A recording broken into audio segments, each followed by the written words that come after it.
Sebagai kota metropolitan, tidak mengherankan jika Jakarta punya banyak kawasan elit. Mulai dari kawasan Menteng, Pluit, Tebet, dan pastinya kawasan ekspatriat Kemang. Lingkungan nyaman serta lokasi yang strategis adalah daerah-daerah yang menjadi hunian idaman tidak hanya bagi warga negara Indonesia tapi juga warga negara asing. Kawasan ini tumbuh berkembang menjadi hunian yang ramai lengkap dengan pusat bisnis. Padahal nih, anak Jakarta, tidak semua wilayah ini bisa dijadikan permukiman karena berfungsi sebagai kawasan resapan air. Dan wilayah Kemang, Jakarta Selatan inilah contohnya. Anak Jakarta, jika saat ini Kemang menjadi salah satu kawasan elit dengan bangunan rumah-rumah mewah berderet sepanjang jalan serta memiliki harga tanah yang selangit, namun siapa sangka bahwa tempat tinggal kaum ekspatriat ini justru merupakan kawasan yang tidak terjamah di masa lalu. Berbeda dengan wilayah Menteng, ternyata kawasan Kemang ini tidak setua wilayah yang sudah menjadi real estate sejak masa kolonial Belanda. Menurut salah satu kumpulan esai sejarah milik Alwi Sahab tentang Jakarta, di masa kependudukan Belanda, wilayah yang kini disebut Kemang ini masihlah area pelosok yang kala itu disebut Betawi Pinggiran. Bahkan nama Kemang tidak dikenal pada zaman itu. Pada 1950-an, Kemang merupakan daerah perkebunan. Pohon yang paling banyak dijumpai adalah pohon kemang dengan nama ilmiah Mangifera kemanga. Buahnya tergolong buah mangga dengan wangi yang semerbak menggugah selera.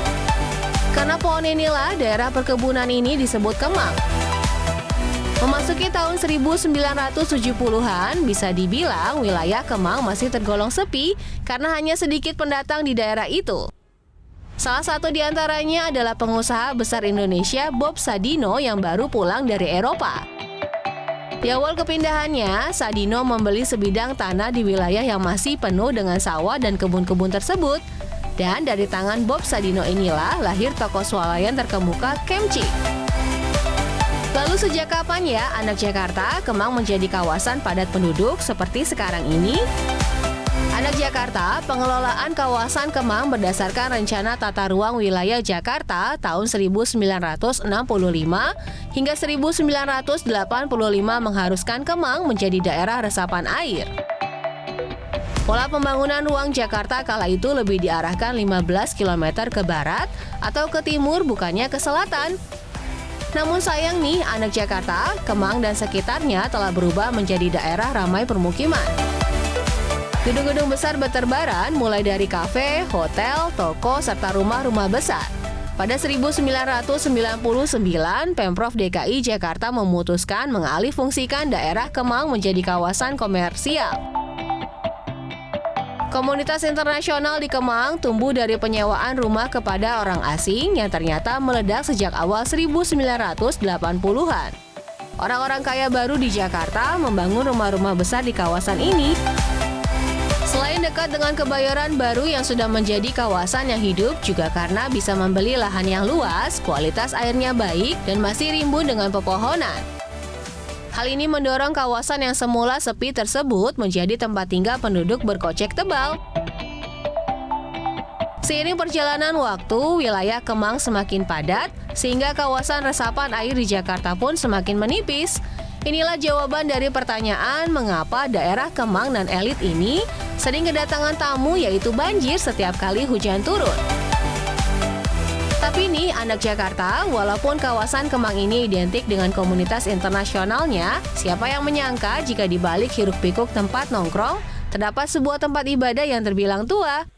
Melipir ke area Kemang Utara, anak Jakarta bisa melihat suatu bangunan masjid dengan sebuah keterangan tertera di bagian depannya. Masjid Jami Al-Barkah berdiri tanggal 3 Maret 1818. Sepintas bangunan ini lebih menyerupai bangunan ala masjid-masjid di wilayah Jawa, terutama Demak, Jawa Tengah, karena bentuk kubahnya yang berbentuk segitiga. Masjid yang berumur lebih dari 2 abad ini didirikan oleh seorang guru bernama Guru Sinin. Kabarnya, cerita yang diwariskan dari generasi ke generasi, Guru Sinin diyakini salah satu wali yang berasal dari Banten. Dulunya, Masjid Jami Al-Barkah ini dibangun di atas tanah rawa-rawa yang memiliki kedalaman kurang lebih 1 meter. Proses pembangunan masjid ini pun harus melalui perizinan yang cukup rumit, terutama dari pemerintah kolonial Belanda saat itu. Pada tahap awal pembangunan, masjid ini menggunakan material seadanya seperti bahan dari daun rumbia atau atap dan batang pohon kelapa untuk tiang-tiang penyangga. Namun di tahun-tahun berikutnya, pembenahan pun mulai dilakukan secara bertahap. Hingga pada 1985, bangunan masjid mulai terlihat sempurna. Satu-satunya bangunan yang masih ada dari masa lampau adalah menara yang berdiri tegap di area masjid. Oh ya, anak Jakarta, di masjid ini kabarnya terdapat beberapa makam tua dan dikabarkan salah satunya adalah makam Guru Sinin. Banyak umat berdatangan ke Masjid Jami Al-Barkah, selain beribadah memohon berkah, juga berziarah ke makam tua tempat para guru disemayamkan. Nah, anak Jakarta, itu dia sejarah dari Kemang, kawasan ekspatriat sekaligus kisah Masjid Tua Al-Barkah yang masih kokoh berdiri untuk menjadi tempat setiap umat beribadah.